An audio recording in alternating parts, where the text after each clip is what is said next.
Շնորհակալություն, հարգելի գործընկերներ, սիրելի քաղաքացիներ, այսօր քննարկում ենք մեծ հաշվով խաղաղության օրակարգը, որը շատ ու շատ գործընկերների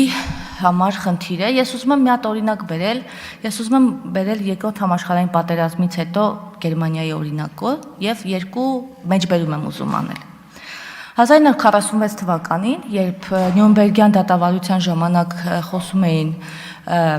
եւ հացազրույցներ եւ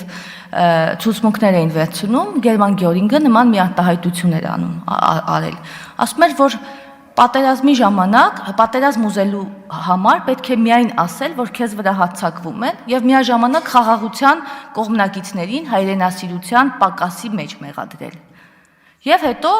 պնդել, որ խաղաղասերները վտանգում են երկիրը։ Հիմա ինչ է տեղի ունենում Հայաստանում։ Նույն բանը մեր անդիմադիրները անընդհատ մեզ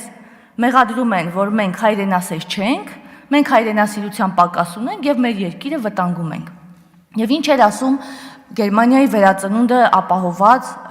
նրանց նախագահ Ադենաուերը։ Ինքն ասում էր, մենք ճանապարհ դեպի լավ ապագա կարող ենք գտնել միայն այն ժամանակ, երբ հաղթահարենք անցյալը։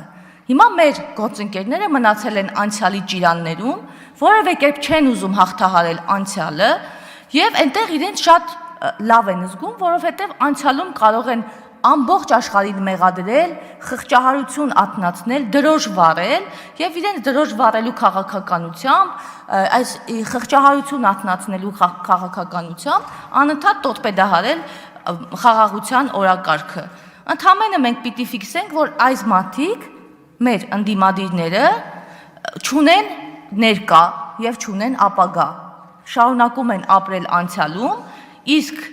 մեր օրակարգը այսօր եւ հիմա խաղաղության օրակարգն է, ավարտնում եմ, որը նրանց հաճո չէ, որը նրանց գործունեությանը խանգարում է եւ որը ընդհանրապես նրանց գոյությանը խանգարում է։ Շնորհակալություն։